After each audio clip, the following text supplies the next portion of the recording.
Il était une fois un homme qui cheminait péniblement sur une route caillouteuse.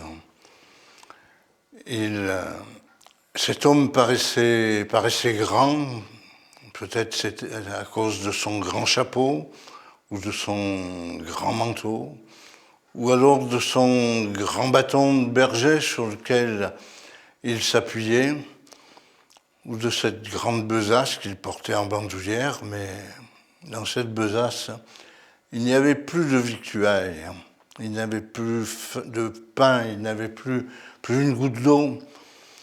Il lui tardait d'arriver au prochain village.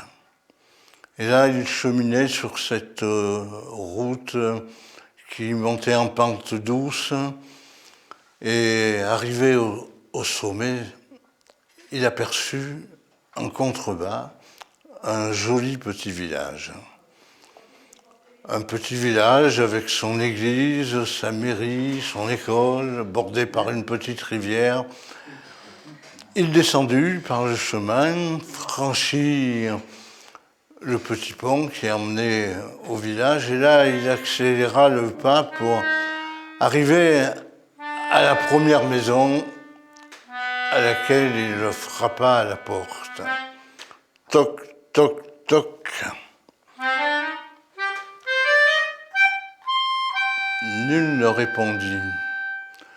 Toc, toc, toc. Toujours rien, mais la lumière s'éteignit. Oh, c'est mauvais signe, se dit-il. Il refrappa une autre fois en disant « Braves gens, je ne vous veux pas de mal, je suis juste un pauvre homme qui a faim, qui a soif. » Mais il ne se faisait pas d'illusion, la porte ne s'ouvrit pas.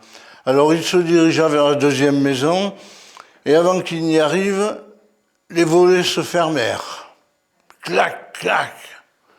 Là, il commença à comprendre que dans ce village, il n'était pas le bienvenu.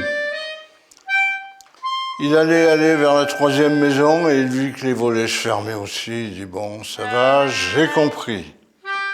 Il se dirigea vers le centre du village, vers la petite place, une jolie petite place bordée de platanes avec en son centre une fontaine entourée d'une margelle, une fontaine ronde avec un joli jet d'eau. Et tout autour, les maisons paraissaient closes. Alors, il posa sa besace sur le bord de la margelle, s'assit, regarda alentour, et il se dit que, bien sûr, derrière tous ces volets fermés, on devait l'observer. Alors il se leva, fit le tour de la fontaine sous les arbres, ramassa des brindilles, des branches, les ramena, en fit un gros tas devant la fontaine, ramassa quelques cailloux, les posa autour, et sortit de son sac un gros chaudron qu'il remplit d'eau, le posa au-dessus des cailloux du bois, craqua une allumette, et le feu jaillit pour chauffer son eau. Et pendant ce temps, il retourna chercher quelques bouts de bras, quelques brindilles, et il regardait bien en sachant qu'il était observé de toutes parts. Alors il se rapprocha du chaudron où l'eau commençait à frémir, ouvrit sa besace d'un geste ample et en sortit un caillou qu'il posa dans le chaudron. Et il commença à remuer avec une grande cuillère, en se disant que les gens devaient se demander ce qu'il faisait. Ça ne tarda pas, voilà, un homme qui arrive à grands pas, la voix haute, et qui dit « Qu'est-ce que vous faites sur ma place, là ? Je suis le maire, vous n'avez pas le droit de faire du feu, là, et puis qu'est-ce que vous faites cuire, là ? Oh, mais, monsieur le maire, voyez-vous, je fais tout simplement une soupe aux cailloux. » Une soupe aux cailloux. Elle est bien bonne, celle-là. Mais ça commençait à fumer. Mais ça a l'air de sentir bon, votre affaire, là. Hein? Et puis ce vagabond dessus faisait celui qui allumait avec un... Le maire dit, on peut goûter? Oh, non, non, non, monsieur le maire, pas encore. Elle n'est pas encore prête. Et puis, il lui manque quand même pas mal de choses à ma soupe aux cailloux. Ah oui, oui. Qu'est-ce qu'il faudrait pour qu'on puisse la goûter après? Je ne sais pas, j'ai les poireaux qui sont coupés pour la soupe, je vais vous les chercher alors. Bien sûr, si vous voulez. Une femme, la voisine du maire, qui l'avait suivi, qui a entendu la conversation, dit, et moi si j'amène des carottes pour mettre dans la soupe aux cailloux, je pourrais la goûter aussi? Ben, bien sûr. Et une troisième personne, la petite Lucie, c'était la troisième maison qui avait fermé tous ses volets, qui avançait timidement et qui dit, moi je pourrais la goûter aussi, votre soupe, si je vous amène quelque chose, bien sûr.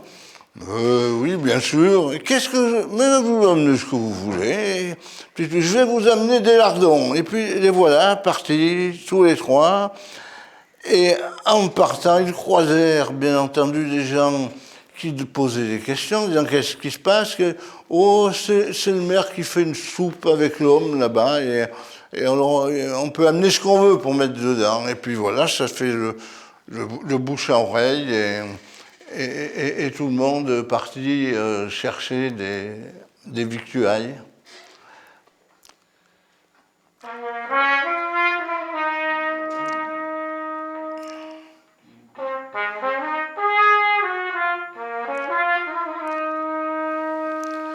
Alors, tout le monde à tour de rôle amené pour mettre dans cette soupe, qui des poireaux, qui des carottes, du navet, du chou, des lardons, et ça chauffait.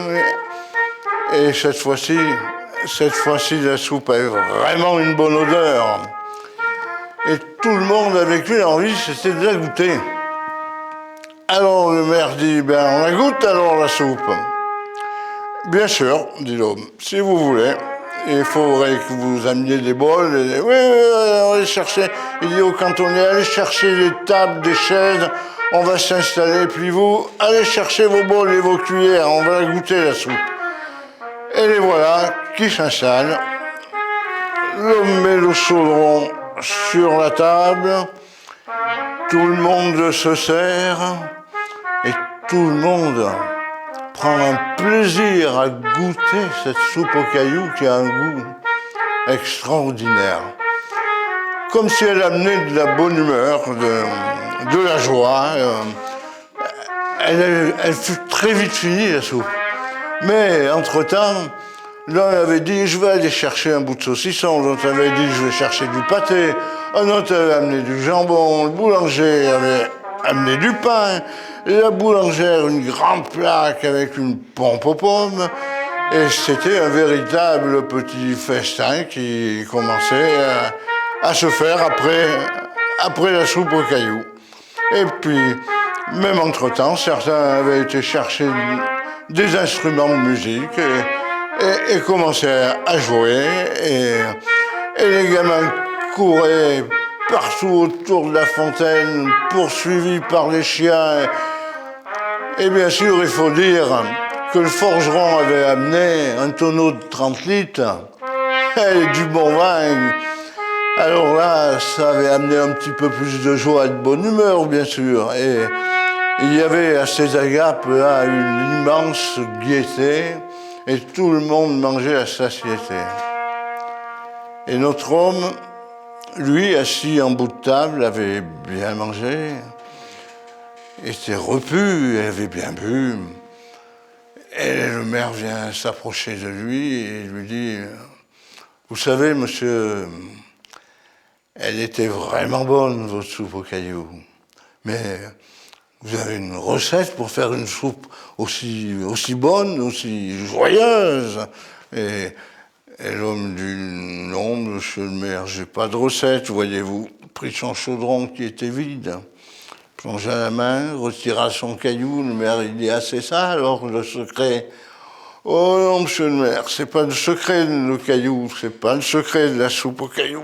Il le rangea, vous savez, le secret, c'est le partage, la bienveillance, l'amitié et surtout le partage, monsieur le maire. Et il mit sa besace en bandoulière, se leva et disparut tout doucement dans l'obscurité naissante. Et longtemps après, on s'en souviendra. On ne se souviendra pas du tout du village de Vagabond, du berger, on ne savait même pas qui il était. Mais tout le monde se souviendra du merveilleux goût de la soupe au caillou.